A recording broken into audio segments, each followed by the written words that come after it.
میرا سوال یہ ہے کہ یزید ابن معاویہ رضی اللہ تعالیٰ عنہ کہہ سکتے ہیں یا نہیں؟ اس کے بارے میں کیا عقیدہ ہونا چاہیے؟ ان کو امیر المؤمنین کہنا کیسا ہے؟ برائے مہربانی جواب دے کر عند اللہ ماجور ہوں۔ یزید حضرت معاویہ رضی اللہ تعالیٰ عنہ کے صاحبزادے تھے، اس لیے وہ تابعی تھے۔ ان کے لیے رحمہ اللہ کہنا چاہیے، کیونکہ رضی اللہ تعالیٰ عنہ کو صحابہ کرام کے ساتھ خاص کر دیا گیا ہے۔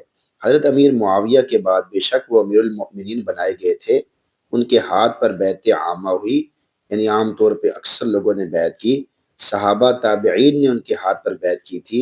خلفائے راشدین کے بعد جتنے خلفاء ہوئے، اگرچہ ان کی خلافت بالکل حضور اقدس صلی اللہ علیہ وسلم کے طریقے پر نہ تھی، لیکن ان خلفاء کو امیر المؤمنین کہنا درست ہے۔